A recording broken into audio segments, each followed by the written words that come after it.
Hey there, guys, welcome back to the channel. So, hope you all are doing great, and I'm doing good too. So, what we are gonna see today is about why English isn't your enemy, it's your weapon. So, from our school days, we have been forced to communicate in English in schools. So, English is our second language, as we all know that. People, this video is purely for not native English speakers. So, this is not a suitable video for native English speakers as they are excellent in English. So, yeah, come on. Without any further ado, let's get into the video. English and introduction. So, basic introduction about English as a 5-year old. Then, why English matters. So, then benefits beyond communication. So, what are the benefits we have? More than exchange of thoughts and information, what are the benefits that we have when we are communicating in another language? So, then the language pressure that we all are going through, then the common struggles that people face when they are learning a new language, especially English. Then the best way to learn English faster. So this can be for any language though, because languages are follow the same structure, right? Same structure. So and the conclusion. So first of all, an introduction to English. So English, so it's a language. So a lot of people, a lot of us, we approach English as a subject because from our childhood we are learning it as a part in our syllabus, and we are not informed that it is a language, it's different from subject. So we are forced to learn it like learn grammar, learn the lesson, learn the prose kind of things. So it is actually a language, so we should approach in a language way, or else we may find it difficult to get to the point, deeply understand the language. We all know that there are a lot of accents in English. So there is American accent, there's British accent, which is called the most beautiful one, especially because of that R. And there is Australian accent, Swedish accent, Russian accent, Indian accent. So there are a lot of accent, but it doesn't matter. So English birthplace is of course Britain, the UK. So it traveled from there to other countries, even to India, so which is now called Indian accent. So everything's apart. So why English matters in the first place? Because we all know that English is the commonly spoken language in the world. So wherever we go, there is English spoken. Wherever we see, there is English. Whichever way, any industry can be, either it is finance, whether it is technology, whether it is health or psychology, anything it can be. English plays a random role. Even all the books we read in schools and colleges have English as their importance. So even in third world countries. So why English matters is because it's not just another language, it's the world's operating system. The currently the world is operating on the language, operating with the language English. So we all know that English is seen everywhere. It's called as lingua franca. So what does that mean is the most commonly spoken language is called by the name, by the word lingua franca, and English is the lingua franca of earth. So business, science, media, technology, all industries in the world run on the English code. So if knowledge is the currency, English is the bank that holds it. So it connects billions of minds who would otherwise never meet. Because the problem is when everyone have follows their own regional language. So for example, I'm following Tamil and another person is following Russian and another person is following Japanese. So when we communicate, there will be a lot of barriers. Though there are tools today to translate the languages, definitely there will be barriers. So if there is one common language for everyone, for Indian, for Russian, for Japanese, English, let's take English as a common language. When we have English, one language is common, we can communicate more smoothly, like in a better flow, right? So instead it will be, there are a lot of issues. So that's why English matters, that's the important reason. Then more than that, benefits, there are a lot of benefits of learning a second language. So this doesn't mean only English, any second language. So improved brain function. So when we learn another language, so instead of just learn having only our mother tongue, if we learn another language, if we become bilingual, what happens is it stimulates our brain. So then enhancing memory, when we learn something new, definitely our memory is enhanced. So then our problem solving skills, our cognitive flexibility, everything will be increased. So even our decision making skills get increased, because there's a psychological study that states that when we think in our second language rather than thinking in our mother tongue, our first language, if we think in our second or third language, our decision making skills will be better. Studies show that bilingual individuals often exhibit superior mental agility, and longer attention spans compared to monolinguals. Bilinguals here means people those who can speak two languages, and monolinguals those who can speak just one language. They have longer attention spans, and mentally they are more flexible. They are more flexible, and they will have longer attention spans. They can think beyond the cultural context that they are brought up with. Delayed cognitive decline. So bilingualism has been linked to delay in onset of age-related cognitive decline, including conditions like Alzheimer's and dementia. Because the mental exercise involved in switching between languages helps build cognitive reserves. So when they think between languages, they will be switching. So for example, now I'm thinking in English. So I'll be following a specific pattern that the language English has. So, but when after some time, I will be communicating with others in my regional language Tamil, what happens is I'll be forced to think in that language's pattern. So both are different. So when we communicate, when we switch between the languages, our brain's cognitive reserve, our brains, the words, the phrases, the patterns, everything will it builds the cognitive reserve. Career opportunities. So in an increasingly globalized job market, being bilingual can provide a competitive edge. Definitely. Many employers value the ability to communicate across cultural and linguistic barriers, making bilingual candidates more attractive. For example, if I start a company and earn 10 lakhs in India, when I know English, I can start a few branches in USA, UK, Australia, Japan, China, Norway. We get a lot of career opportunities. So in today's job market, which is hugely affected by AI too, so being bilingual can give an edge over monolinguals. And the main reason is, for example, if I know only my regional language, so I can serve for the companies that work only in that specific area. So that is not really that good, right? So companies will try to scale up, they will try to expand. So in that place, they prefer bilinguals, prefer one who knows English than one who knows only his regional language. So that's one thing. So many employers value the ability to communicate across cultural and linguistic barriers. So for example, as I said, when I speak in English, I will be thinking in a certain pattern. When I speak in Japanese, I will be thinking in a certain pattern, and the same for every other language. So what happens is when we know both languages, we can understand the culture, we can understand why the people behave that way. Definitely. So that's what I'm trying to say.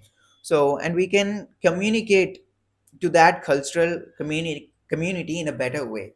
So without any barriers, we can communicate in a better way. So if we can communicate to a larger number of audiences, definitely it will be attractive to employers. So that's the thing. So knowledge of a second language can open doors to job opportunities in various fields, so including international business, education, technology, where cross-cultural communications is essential. More than that, we have a lot of other benefits, like learning a second language boosts creativity, it builds multitasking skills, it improves our memory, it boosts our self-esteem, our self-confidence, it stimulates our brain to think more and more and keeps it active, it improves our attention span. So another important thing that I wanted to say, talk about is language pressure. So we are always forced to communicate in English in our schools and in our education community. But their motto is to improve our communication skills. That's the first reason, because we will not have good environment to practice our English. So the best way to practice, the best place to practice is our schools and colleges, where we are surrounded by people who can communicate in English. So that's why the schools are forcing us to learn. But over the time, because of the punishments, the students, we students are getting we are considering English as our enemy, but truly that's not a right thing to do. So society glorifies English proficiency and mocks those who lack it. Definitely, we know about society, right? So we have our own standards, we have our own set of rules. Society have its own set of rules. When we don't align with that, definitely it will mock us. So the thing is, English proficiency is regarded as a noble skill in today's world. Though English is important, it's very crucial. There are a lot of other things important in today's job market too, which society doesn't understand. But English always gives an edge over communicating only with our regional language. So even in our school, students are forced to communicate in English. English is necessary in today's job market. It's very crucial. So the new languages are forced. Definitely not. Students are considering, especially teenagers, are considering that after this pressure that they receive from the society, from their schools, from the job market, from the employers, the teenagers and youth, because they don't have the right resources, the right environment, the right methodology to learn the language. If they approach it as a language, they can learn in a better way. So that pressure creates fear, not fluency. And people are expecting that forcing them to learn English creates a fluency. Definitely not. Maybe one or two can become fluent, but for a lot of people, it creates fear and it creates a certain pressure. Start to hate the language, then instead of becoming fluent in it. So this is definitely people should consider. So the language was never about perfection. It's about communication of thoughts, of connection and purpose. Even me, take me as an example, I'm communicating in English, but there will be a lot of errors. There will be a lot of grammatical errors, pronunciation errors. A lot of people may notice that, a lot of people may not notice that, but there will be always errors. So English is my second language. So it's okay to make mistakes, it's okay to learn from them. Whenever we learn a language, that we should not be expecting about perfection. We should not expect to be perfect, that everything should be perfect, our pronunciation should be perfect, our grammar should be perfect. No, we may never expect that, because it will act as a barrier. The perfectionism, it will act as a barrier in itself. It's definitely not important to be perfect. Just start with what you have, start with what you know. As you go, as you learn throughout the journey, you will learn a lot of things, you will correct your mistakes. So that's how we grow, right? We don't have to be perfect in the initial stages itself. So that's what I wanted to say. Then the common struggles faced by people who wanted to learn another language is they are over complicating the language with grammar. So see, grammar is important for a language, but it comes last, not the first. So grammar is important when we want to speak 100% perfect. There should be no mistakes when we are speaking in a very formal places, formal situations. That's when grammar matters. Other than that, it doesn't matter. We don't have to be perfect in grammar until we are in a very formal situation and we are ought to speak in fluent English. So it's all about mindset. Just go, just start learning, just start speaking, just start writing, reading, just start do it. So we always fear being judged. We overthink. So, I mean, you fear being judged, you overthink, you translate in your head instead of thinking in English. And this is the important thing. So I've seen a few people who translate. So what happens is this slows down your fluency, this slows down your communication. So you will be making a lot of time to translate. Whereas if we think in English, for example, if I'm thinking, so I'm talking, I'm recording a YouTube video now. So what's the next video? So how it will benefit the viewers? So how many subscribers is my goal? So if I'm thinking in English this way, so it will improve the speed of the learning the English in itself, and also it will make me more fluent. It will make me fluent easier than translating is really, it really lags. It's like a bug in a computer. So be aware of that. So never fear being judged, never overthink, just speak what you know. So not everyone is perfect, as I said. So you avoid speaking because you want to sound perfect. Perfectionism is the enemy, bro. So that's the trap here. So perfectionism kills practice, and without practice, progress dies. So practice is the important thing here. So no proper environment and no proper roadmap or other common struggles people face, because after coming out of college, a lot of peers in the job working environment, they know English, so that can be an edge for people. But for a lot of people, there will be no proper environment to practice English. There will be no proper strategy. They don't know what to do, what not to do. They'll be simply taking a list of 1,000 vocabularies, then taking a list of grammar topics, if then clause, tenses, then start learning, start applying. It makes the process slow. That's all I want to say. I'm not saying that you should never do that. It comes late. They are not the step 1, 2 or 3 that comes in the step, like it will come in the level of level 6, 7, 8 kind of thing. In the level 1, 2, 3, we have other few important things. So what's the best way to learn English faster? Then the best way is to practice listening, speaking, reading and writing. So maybe it could be any language you wanted to learn, but the best way to do is focus on four important key skills: listening, speaking, reading and writing. These are the four important things. So we should increase our exposure to the languages. So for example, if I wanted to learn English, I should listen more to English content, I should speak more English content, I should read more English content, I should write more English. It cannot be perfect at first initially, but over the course of time it will definitely become better. So that's the thing. Practice is the key thing here. We always instead of seeing watching other people tutorials, maybe it's any skill, even if it's for coding or if it's for sales, or if it's of copyright, if it's for copywriting, if it's of if it's for learning any language, execution is the important thing for anything. So for any language to master, you need to practice. You should listen to content. Maybe it's, even if it's for 5 minutes, it's fine initially. 5 minutes of listening, 5 minutes of speaking, 5 minutes of reading, and 5 minutes of writing. Listening to English content, initially you can use YouTube with subtitles or any Netflix series. It's up to you.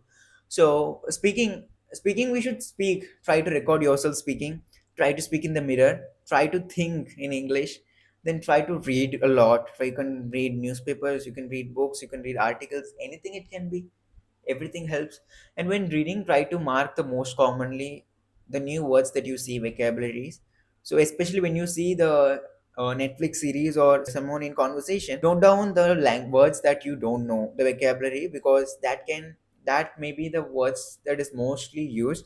So that can help with your English as well. So writing, you should write, because when we read, we will understand others. When we write, we will understand us. When we read, we not only improve our language fluency, our vocabulary, but also we will be able to understand other people's point of view, other people's opinions in a better way. So, and when we write, we not only improve our English writing skills, but also we will get to know ourselves better. That's what journaling does. So, and do not force yourself to learn grammar. In the initial days, never force yourself to learn grammar. Just get indulged in all these four practices: listening, speaking, reading, and writing. So, because in the modern world, power isn't who you are, power is how precisely you can express who you are. So, communication, this also states the importance of communication. So, we are not the power, but how we express ourselves, how accurate, how precisely we express ourselves is the power.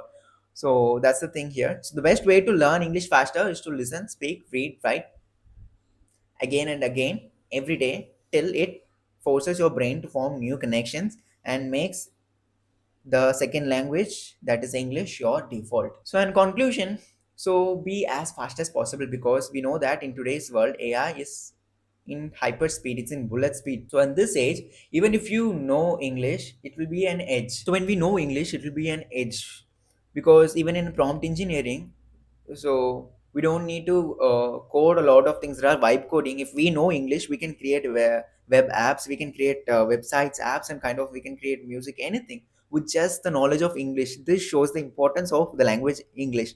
So stop fearing English, and don't think it's already too late. It's never too late. It's better to start now. It's not too late already, because even if you start now, you can see a lot of improvements in just 1 month, and you can start learning other key skills like AI or kind of things. Stop worrying it's that it's too late. You can always start now. It's better now than never. Always remember that. If you find this video useful, comment down below that I will learn English ASAP, or if you are already better in English, comment that I will improve my English fluency. So with that, I'm ending this video. Thank you. Bye bye.